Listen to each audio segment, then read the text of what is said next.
Assalamualaikum warahmatullahi wabarakatuh. Alhamdulillahi rabbil alamin. Asyhadu la ilaha illallah wa asyhadu anna Muhammadar Rasulullah sallallahu alaihi wasallam. Rabbi israh li sadri wa yassir li amri wahlul 'uqdatam min lisani yafqahu qawli. Sahabat penyuluh yang dirahmati oleh Allah Subhanahu wa taala, kali ini kita akan sedikit membahas tentang bagaimana konsep ikhlas dalam beramal. Sahabat penyuluh yang berbahagia, tentu berbicara masalah ibadah, kita tidak terlepas dari yang namanya ikhlas. Karena beribadah itu murni karena Allah Subhanahu wa taala. Segala sesuatu kita lakukan, baik itu perbuatan, perkataan, semua hanya mengharap ridho dari Allah Subhanahu wa taala.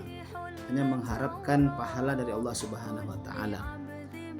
Artinya kita beribadah itu harus ikhlas.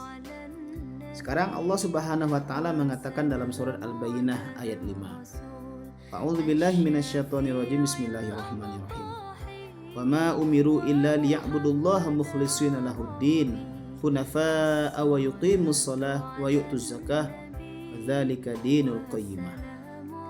Dalam hadis Nabi, Rasulullah sallallahu alaihi wasallam juga mengatakan, An Umar bin Khattab radhiyallahu an qala sami'tu Rasulullah sallallahu alaihi wasallam innamal a'malu binniyat. Dalam hadis lain Rasulullah juga mengatakan, An Abi Hurairah radhiyallahu an qala Rasulullah sallallahu alaihi wasallam, Innallaha la yanzuru ila ajsamikum wala ila suwarikum walaki yanzuru ila qulubikum, rawahu Muslim. Jadi cukup banyak dalil dari Al-Quran ataupun hadis Nabi yang menyuruh kita untuk ikhlas dalam beramal, untuk ikhlas dalam beribadah. Sahabat penyuluh yang berbahagia, maka dalam hal ini ada beberapa hal yang harus kita mantapkan tentang ikhlas ini. Pertama, ikhlas dalam niat, ya. Jadi setiap kita melakukan amal, perbuatan, perkataan, niatnya harus murni karena Allah Subhanahu wa taala. Karena Nabi telah mengatakan innamal a'malu binniyat. Ya. Kalau niat kita karena Allah, maka dia ini menjadi ibadah. Kalau niat kita karena ingin dipuji orang, ingin dihargai oleh orang, maka termasuk perbuatan yang sia-sia. Hadirin yang berbahagia, kemudian yang terakhir yang ingin kami sampaikan, ada 3 hal yang merusak keikhlasan kita dalam beramal ini. Apa saja yang 3 itu? Pertama, riya, ya. Riya. Apa itu riya? Melakukan amal dengan mengharapkan imbalan, mengharapkan pujian, mengharapkan posisi atau kedudukan yang tinggi di masyarakat. Berarti riya ini tidak mengharapkan ridho dari Allah. Maka kita jauhilah ini. Ya, itu yang pertama, merusak ikhlas dari riya. Kemudian yang kedua adalah sumu'ah. Apa itu sumu'ah itu? Menceritakan amal yang sudah dilakukan kepada orang lain dengan tujuan apa? Memperoleh kedudukan di masyarakat. Sehingga banyak orang yang memberikan perhatian dan keistimewaan pada dirinya. Ibaratkan pepatah Minang, bak balam talampau jinak, gilo maanggua tabuang air, gilo mencotok kili-kili.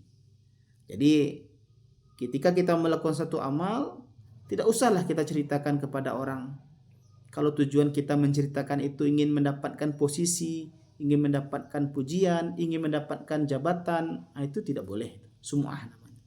Yang ketiga, hati-hati dengan nifak. Apa itu nifak? Nifak adalah melakukan amal atau perbuatan di depan orang banyak dengan tujuan untuk dipuji oleh orang lain. Pepatah Minang mengatakan, mencari dama ke bawah rumah, memapih dalam balanggo. Artinya apa? Mencari keuntungan ke dalam lingkungan anak kemenakan sendiri. Jadi oleh sebab itu, sahabat penyuluh yang berbahagia, sekali lagi kita manusia memang banyak sekali godaan, termasuk dalam hal beribadah tentang masalah ikhlas ini. Maka oleh sebab itu, marilah kita berusaha untuk ikhlas dalam menjalankan kehidupan kita ini. Mudah-mudahan dengan niat kita karena Allah Subhanahu wa taala, apapun perbuatan perkataan kita akan bernilai pahala di sisi Allah Subhanahu wa taala. Karena keutamaan ikhlas itu, Allah akan berikan pahala bagi orang yang memiliki sifat ikhlas. Ya, kemudian Allah akan mencukupkan kebutuhan hidup orang yang ikhlas. Dan yang ketiga, orang yang ikhlas akan memiliki hati yang tenang. Maka oleh sebab itu, sahabat penyuluh yang berbahagia, ayo kita dalam beribadah ikhlas, kita mengharapkan ridho Allah, mendapatkan pahala di sisi Allah Subhanahu wa taala. Wabillahi taufiq wal hidayah. Assalamualaikum warahmatullahi wabarakatuh.